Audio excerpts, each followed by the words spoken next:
1,000 women, 1,000 smiles.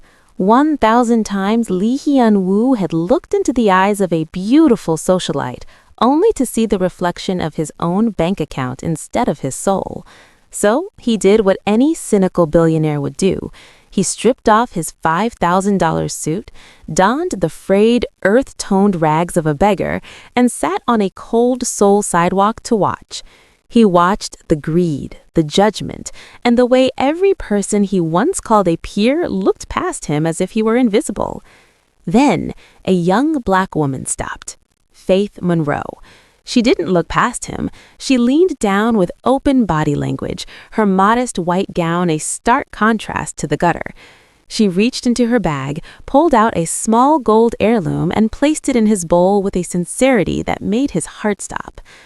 "I know it's not much," she whispered, her eyes filled with empathy rather than disgust. "But please, buy yourself something warm before the sun goes down." Some people watch history. Our viewers study it. Welcome to Afro-Korean Script with Maya. We have a long list of secrets to share, so hit that subscribe button to keep your clearance level updated. The wind howled through the narrow canyons of Seoul's financial district, a biting, clinical cold that felt as indifferent as the people hurrying across the pavement. Lee Hyun-woo sat on a flattened cardboard box, his back pressed against the cold stone of a building he technically owned. He was a young, handsome man, but tonight his sharp features were obscured by the grime of the street and the heavy shadows of his hood. He wore worn, patched robes with frayed edges, the muted earth tones blending into the urban decay. To anyone passing by, he was a ghost, a stain on the perfection of the city's glittering skyline. But beneath the rags, Hyun-woo's posture remained deliberate and controlled. His hair was pulled into a traditional top knot, a hidden signal of discipline that no one was looking closely enough to see.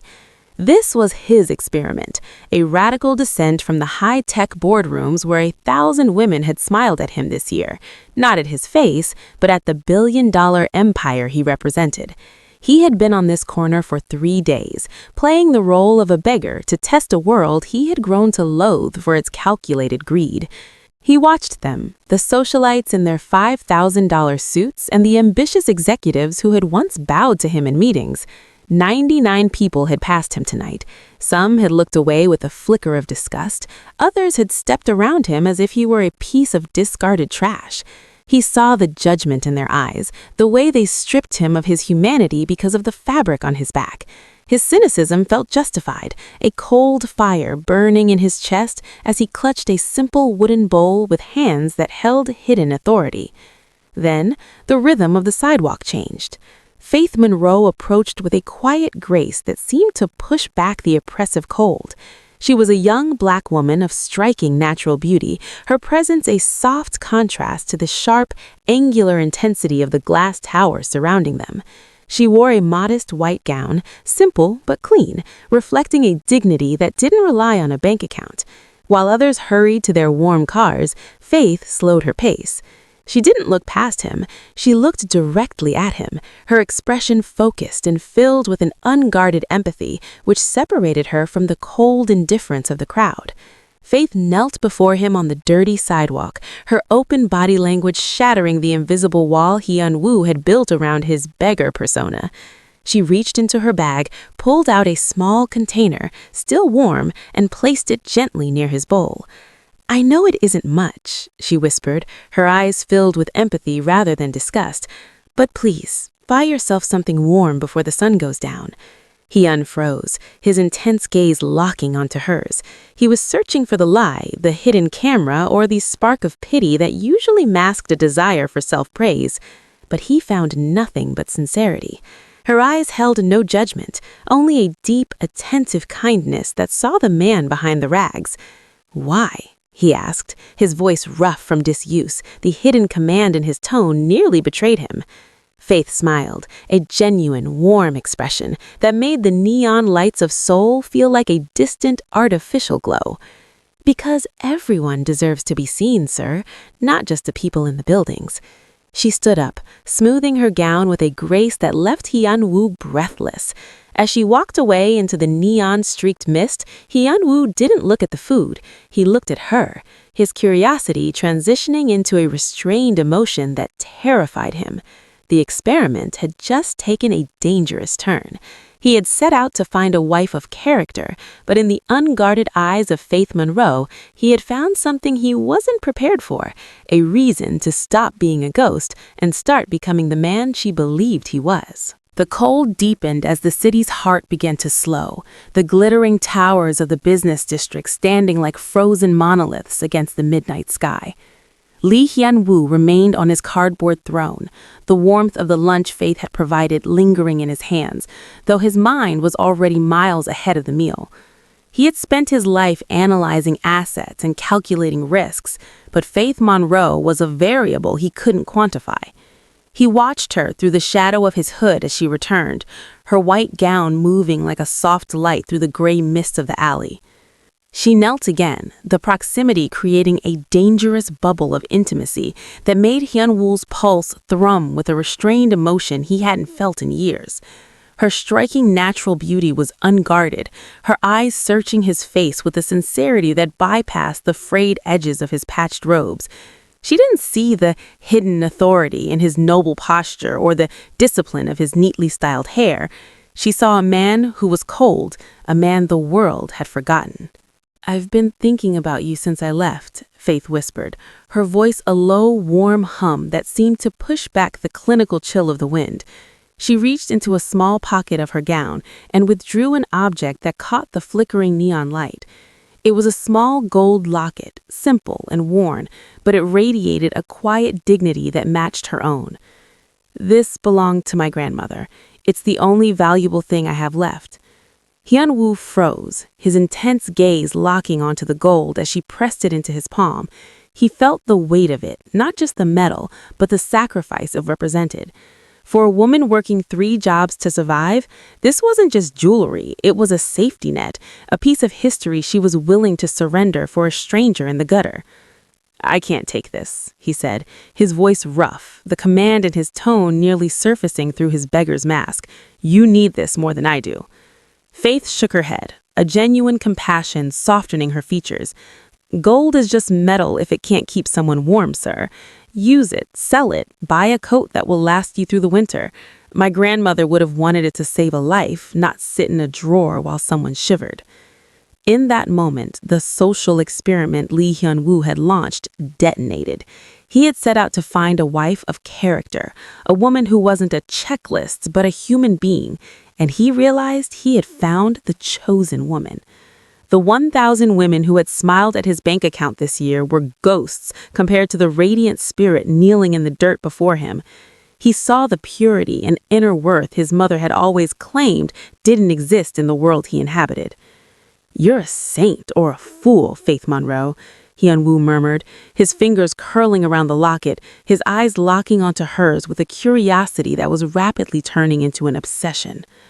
"I'm just a neighbor," she replied, her open body language reflecting a kindness that Lee Hyun-woo, even as a powerful CEO, had never truly earned from anyone else.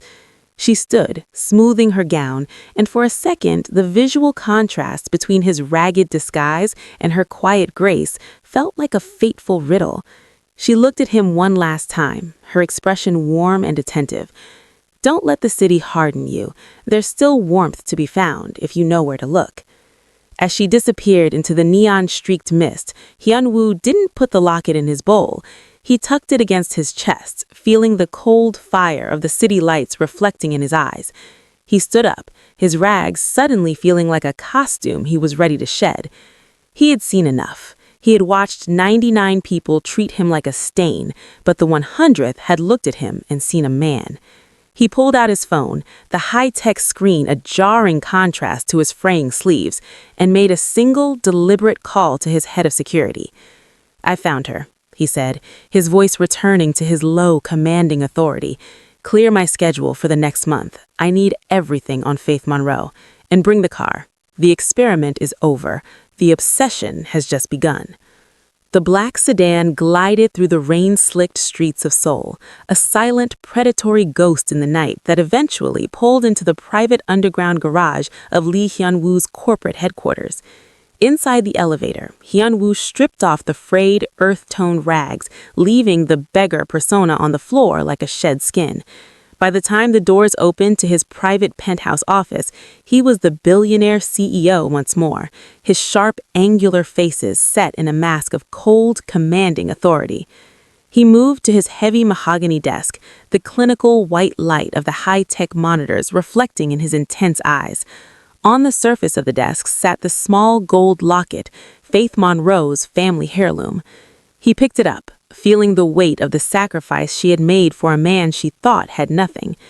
The 1,000 women who had smiled at his bank account this year were distant, hollow memories. His focus was an obsession that he couldn't and wouldn't control. "Report," Hyun-woo said, his voice a low, resonant hum of hidden authority that filled the silent room. His head of security stepped forward, tapping a tablet to project a series of files onto the glass wall. Faith Monroe, 24 years old, no family in Seoul. She holds 3 jobs, a night shift at the university library, early morning shifts at a local bakery, and weekend cleaning at the Grand Lotus Hotel. Hyun-woo leaned forward, his eyes narrowing as he scanned the digital footprint of her life. He watched the surveillance feeds his team had pulled, grainy footage of Faith walking through the neon-streaked mist, her modest white gown a flash of purity against the grime of the city. He saw her exhausted but dignified, her striking natural beauty unguarded even when she thought no one was watching. The contrast between his immense wealth and her tireless struggle created a narrative tension that made his jaw tighten. "Her financial status?" Hyun-woo asked, his tone radiating a quiet menace directed at the world that made her work so hard. "Precarious," the security chief replied. "She is currently 3 months behind on her rent for a small, dilapidated apartment in the Mapo district. The landlord has issued a final notice. She has 72 hours before she is evicted." Hyun-woo stared at the screen, his fingers tracing the frayed edges of the locket. He felt a surge of amused dominance, mixed with a deep, protective instinct. He could buy her apartment building with a single phone call. He could erase every debt she had ever known without blinking. But he was a man who tested the world, and he wasn't ready to break the dangerous bubble of their secret connection just yet. He wanted to see if her empathy was a fluke or a fundamental part of her soul. He pulled up the live feed of her apartment building. He watched her climb the stairs, her movements heavy with a weariness that only those who have nothing truly understand. She stopped at her door, staring at the red eviction notice taped to the wood. She didn't cry. She simply touched the paper, her open body language reflecting a quiet resignation that hit Hyun-woo harder than any corporate betrayal ever had. "She's a fool," Hyun-woo murmured to the empty room, his gaze locked on the screen with a curiosity that had long since transitioned into obsession. Giving away her only gold when she can't even pay for the roof over her head. He turned away from the monitors, the city lights of Seoul glittering behind him like cold fire.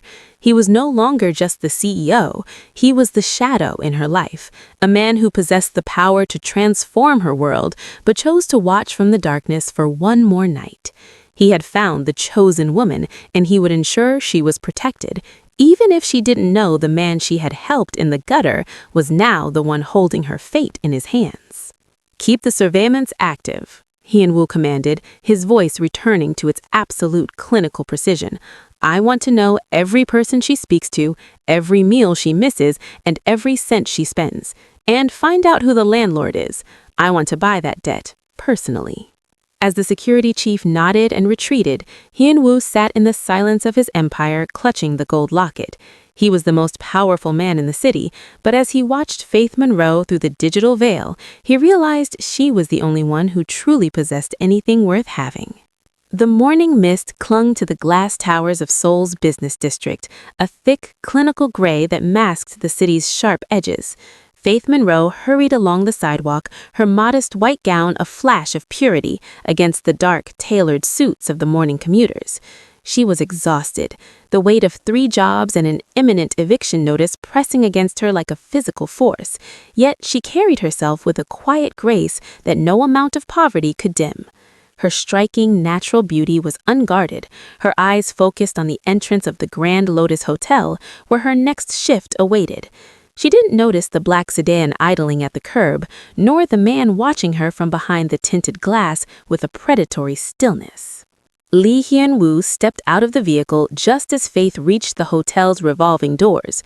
He had shed the earth-toned rags and the beggar persona, appearing now as the billionaire CEO the world feared. He wore a charcoal suit that accentuated his sharp, angular features, his silver-gray hair styled with a precision that signaled absolute authority. As he crossed the sidewalk, his presence was deliberate and controlled, a hidden command vibrating in every step. The accidental collision was a masterclass in timing. Faith stumbled back as she nearly walked into the broad chest of the most powerful man in the city. She looked up, her lips parted in a mixture of fear and confusion.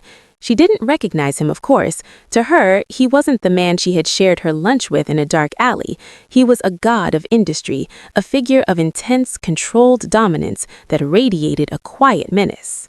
I'm so sorry, sir," Faith whispered, her voice a low, warm hum that sent a jolt of restrained emotion through Hyun-woo's chest. She reached out instinctively to steady herself, her touch light and sincere.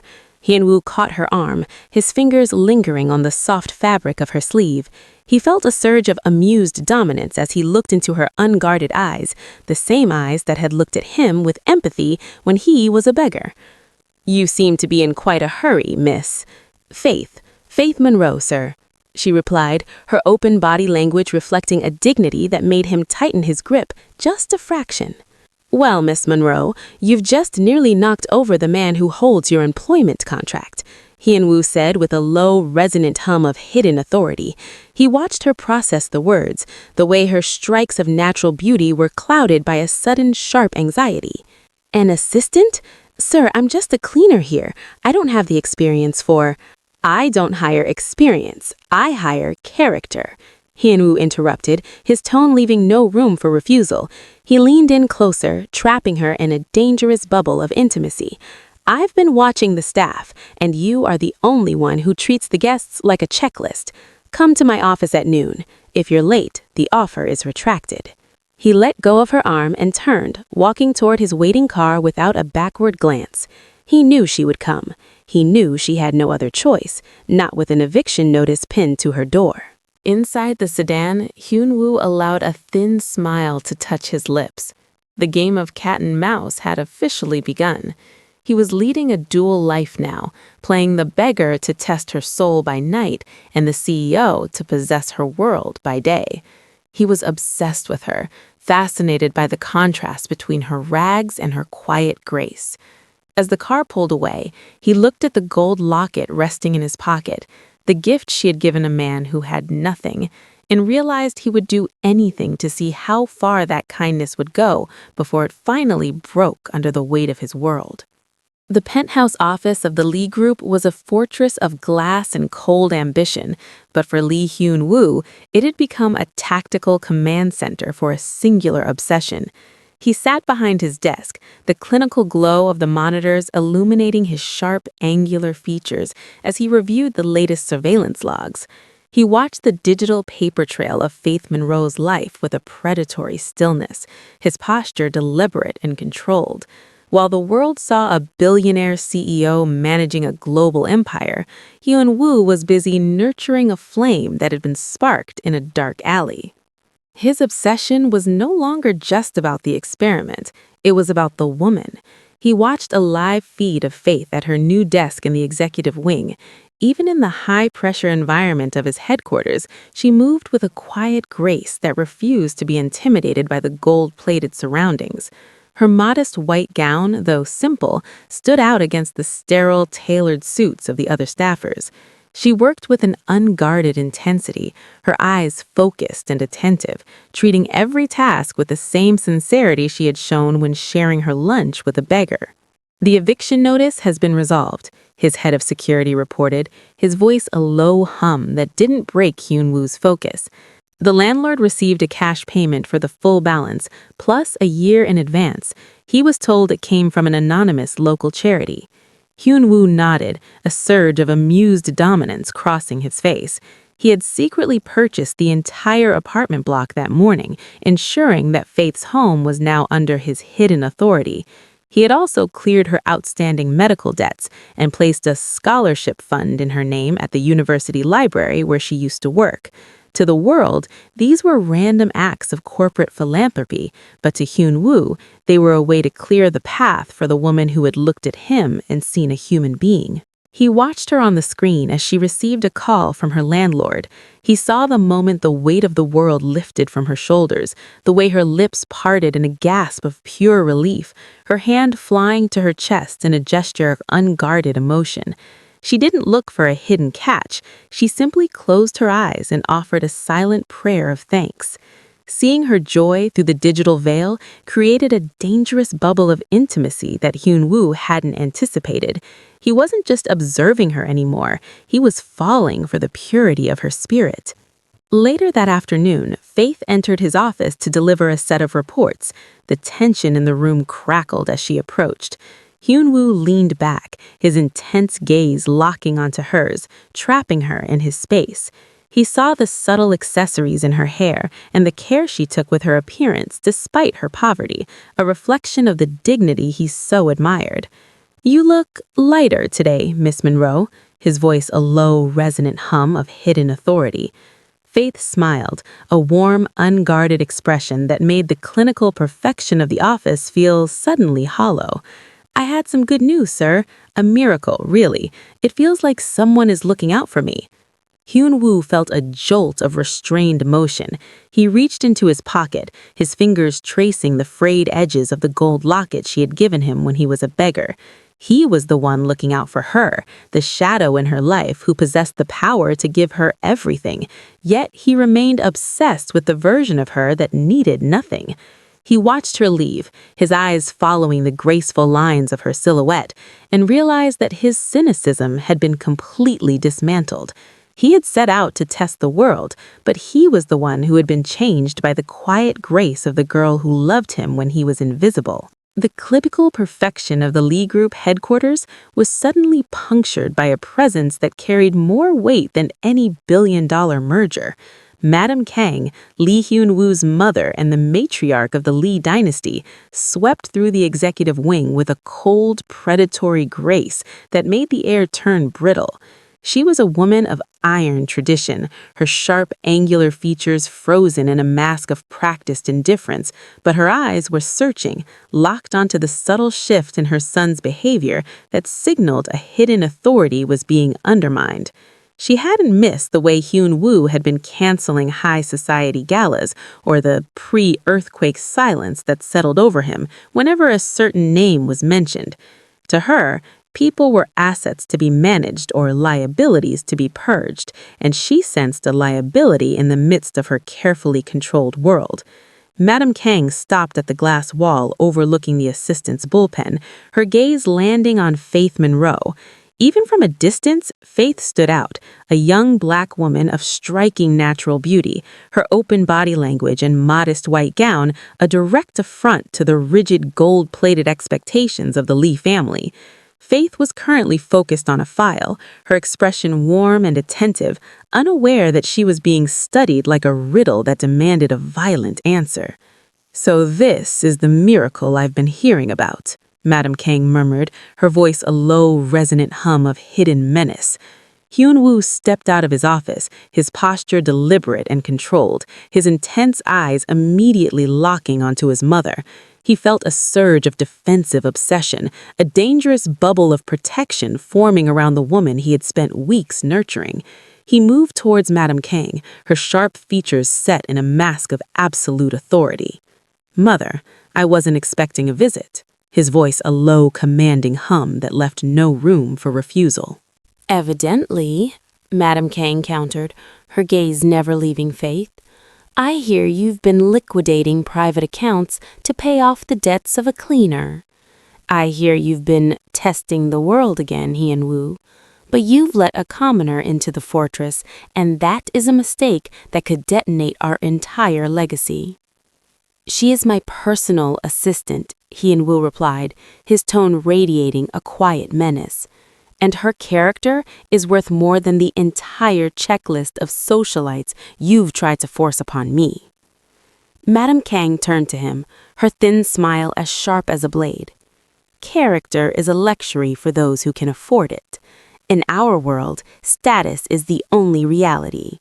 You're obsessed with a girl who has nothing, a girl who probably sees you as a bank account just like all the others."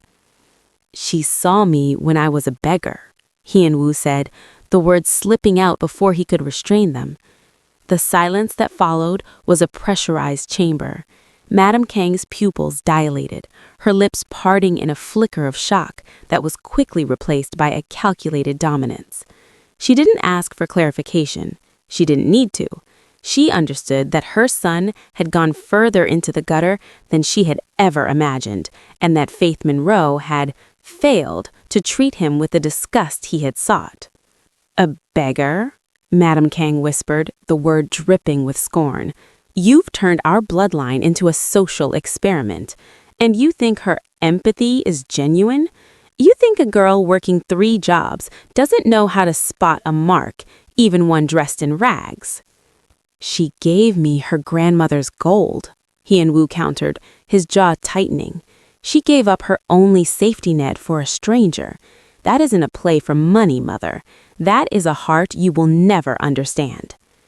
Madam Kang smoothed the front of her tailored suit, her expression returning to its clinical gray indifference. "We shall see what her heart is made of when it's under the microscope. I've already authorized a full investigation into her past, her family, and every cent she's ever touched. If there is a stain on her reputation, I will find it. And if there isn't, I will create one." She turned and walked away, her presence leaving a chill in the hallway that not even the sun through the floor-to-ceiling glass could warm. Hyun-woo watched her go, his fingers tracing the frayed edges of the gold locket in his pocket. He had set out to find a woman of character, but he had unintentionally triggered a war.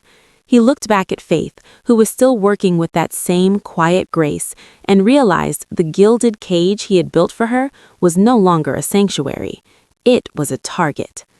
His obsession was no longer just about love, it was about survival. He turned to his head of security, who was standing in the shadows of the doorway. "Double the surveillance. I want a tactical seal on every piece of information regarding Faith Monroe. If my mother's team even breathes in her direction, I want to know about it." Hyun-woo sat back at his desk, the neon lights of Seoul flickering in his eyes like a warning. He had found his queen, and he would burn the empire to the ground before he let his mother's scorn touch her. The cold wind of Seoul's late autumn whipped through the alleyways, carrying the scent of rain and whetstone. Faith Monroe pulled her coat tight, her white gown fluttering at her ankles as she navigated the familiar shortcut toward her evening shift. Her life had transformed in the weeks since she started working at the Lee Group. The eviction notices were gone, her debts had vanished like a dream, and her days were filled with the intense, controlled presence of Lee Hyun-woo. Yet, despite the luxury and the gilded cage of the executive wing, her heart often drifted back to the man on the sidewalk who had nothing. She reached the corner where she had first seen him, and her breath hitched. There, sitting on the same flattened cardboard box, was the beggar. He wore the same worn, patched robes with frayed edges, his posture suggesting the same quiet hardship she had seen before. Hyun-woo watched her through the tinted glass of a nearby storefront, his jaw tightened in a mask of absolute authority. He wasn't the one on the sidewalk tonight. Instead, he had ordered his most trusted assistant to don the disguise, creating a decoy to maintain the test while he observed from the shadows. He wanted to see if the chosen woman still possessed the same unguarded empathy now that she tasted the power of his world. Faith knelt before the man on the street, her open body language reflecting a purity that the billion-dollar empire hadn't been able to touch. "I've been looking for you," she whispered, her voice a low, warm hum. She reached into her bag, searching for the container of warm food she always carried, but as she moved, her fingers brushed against the small gold chain around her neck. She looked at the man, her expression warm and attentive, but then her eyes narrowed. She noticed the way the beggar sat, the lack of that calm intensity she remembered, the way his hands held the bowl with a practiced tremor, rather than the deliberate, controlled presence of the man she had first met. "Where is he?" Faith asked, her voice trembling with a sudden sharp suspicion. The assistant, caught in a flicker of shock, couldn't respond. He lacked the hidden authority and the focused, searching gaze that he and Wu possessed. The visual contrast was subtle, but to Faith, it was a riddle that had suddenly been solved. She reached out, her hand hovering over the frayed edges of the robe. "You aren't him. Why are you wearing his clothes?" Inside the storefront, he and Wu felt a jolt of restrained emotion. The dangerous bubble of his dual identity was fracturing before his eyes. He saw the strikes of natural beauty on Faith's face cloud with a mixture of fear and confusion. She wasn't just a girl who helped beggars. She was a woman who remembered the soul behind the rags. In her agitation, Faith's hand snagged on a loose thread of the assistant's robe, and as she pulled back, the small gold heirloom she wore, a replacement locket she had bought to fill the void of the one she gave away, snapped. The gold links hit the cold pavement with a sound like a detonated grenade. "It's broken," Faith whispered, staring at the shattered heirloom in the dirt. Her expression was a mask of unguarded grief. "Everything is a lie, isn't it?" Hyun-woo stepped out from the shadows, his charcoal suit and noble posture a jarring contrast to the urban decay of the alley. He couldn't stay in the dark any longer. He watched her from a distance, his intense gaze locking onto hers as she slowly stood up. She looked at the billionaire CEO, then back at the beggar in the rags, the truth beginning to settle in her eyes like a sudden frost. The, quote, social experiment had reached its breaking point. Hyun-woo realized he couldn't keep the lie going much longer without destroying the very purity he had become obsessed with. He moved toward her, his presence deliberate and commanding, but for the first time, he felt the weight of his own cynicism. He had set out to test her heart, but he was the one who had failed the test of honesty. "Faith," he said, his voice a low, resonant hum of hidden authority. She didn't run. She simply stood there, the broken gold heirloom clutched in her hand, her eyes filled with a raw, searching pain. The game of cat and mouse was over, and as the neon lights of Seoul flickered in the mist, Hyun-woo knew that the only way to save the flame he had nurtured was to finally step out of the shadows and let her see the man behind the mask. The Grand Lotus Ballroom was a sea of shimmering silk, cold diamonds, and the low, clinical hum of Seoul's elite. Lee Hyun-woo moved through the crowd with a predatory stillness, his charcoal suit tailored to a sharp, angular perfection that signaled his absolute authority. Beside him, Faith Monroe walked with a quiet grace, her striking natural beauty framed by a soft white gown that made her look like a flash of purity in a room filled with calculated greed. Though she was now his official guest, she carried herself with an unguarded dignity, her eyes warm and attentive, even as the high society wolves began to circle. Hyun-woo felt the, quote, pre-earthquake silence settling in the room. He knew his mother, Madame Kang, was nearby, her presence a low hum of hidden menace. He also knew that the, quote, social experiment he had conducted in the shadows of the city was about to detonate in the light of the chandeliers. The music died down as Madame Kang stepped onto the podium, her sharp features set in a mask of practiced indifference. She didn't look at the crowd. Her gaze was locked on Faith with a calculated dominance. "We are here to celebrate excellence," Madame Kang began, her voice a low, resonant hum of hidden authority. "But it seems my son has brought a different kind of project into our midst. A girl who spends her nights kneeling in the dirt with the dregs of the city." A murmur rippled through the ballroom, the sound of 1,000 women who had smiled at Hyun-woo's bank account, now turning their judgment toward the woman who had seen his face.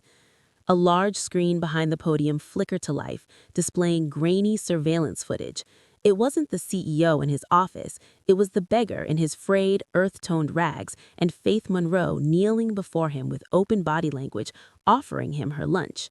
"This is the character my son admires," Madame Kang sneered, her voice dripping with scorn.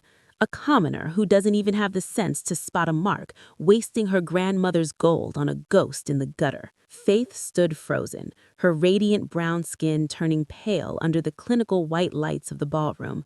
She looked at the screen, then at the man beside her, the broken gold heirloom still clutched in her hand from their confrontation in the alley.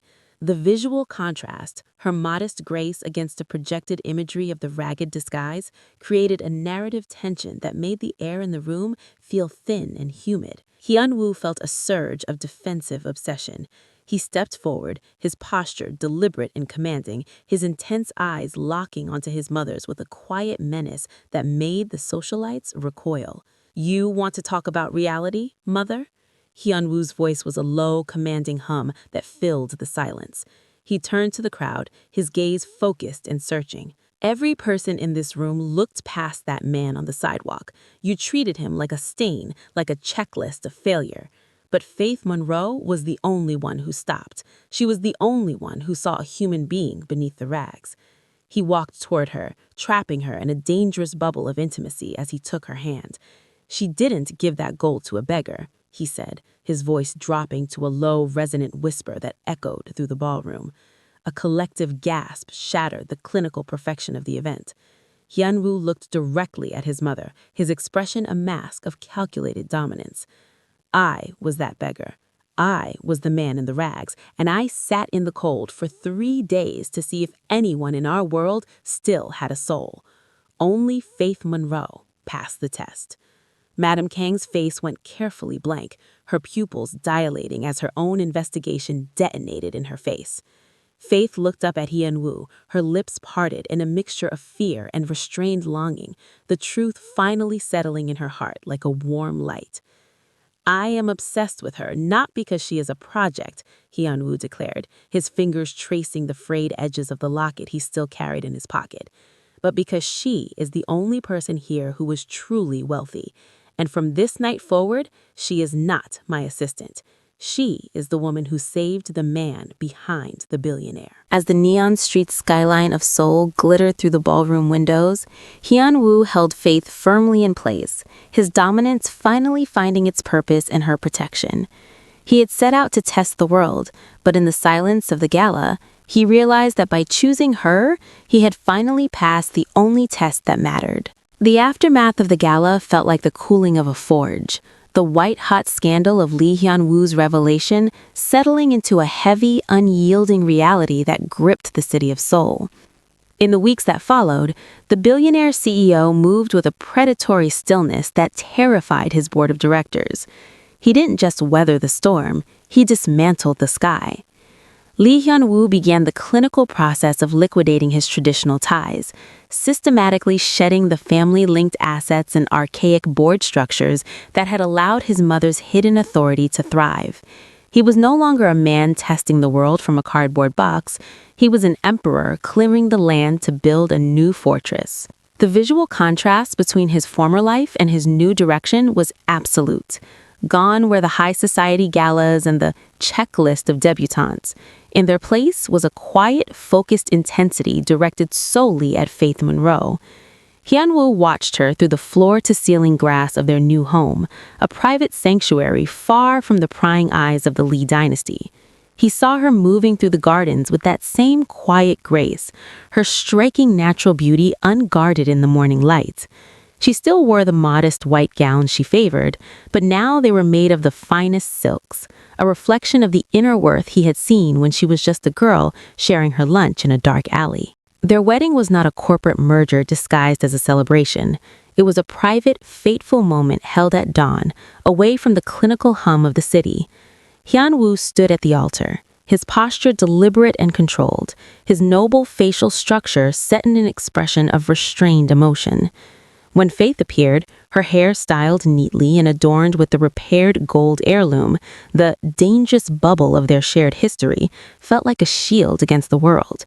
She walked toward him with a sincerity that made the billion-dollar empire he had restructured feel like a secondary achievement. "I spent my life searching for something real," Hyunwoo whispered as he took her hands, his voice a low, resonant hum of hidden authority. I put on rags to find a human being, and I found a queen. Faith looked up at him, her eyes warm and attentive. You didn't need the rags, Hyunwoo. You just needed to be seen. In that moment, the final transformation was complete. The cynical CEO who had once used his wealth to test people had become a man who used his power to protect. He realized that the small gold locket Faith had given him as a beggar was the greatest investment he had ever made, a seed of compassion that had yielded a life of genuine peace. He didn't just provide her with a life of luxury, he built a new legacy with her. They established foundations that targeted the very poverty Hyunwoo had briefly inhabited, ensuring that no one else in the neon-streaked mist of Seoul would have to feel invisible. As they stood together on their balcony that evening, the city lights glittering below like distant diamonds, Hyunwoo held Faith firmly in place. His dominance was no longer a tool of control, but a vow of devotion. He had found his queen, and in the silence of their shared life, he finally understood that true wealth wasn't found in the stocks he had traded, but in the unguarded heart of the woman who had loved a beggar and discovered an emperor. Some stories end, others follow you home. If this one did, subscribe. There's more waiting.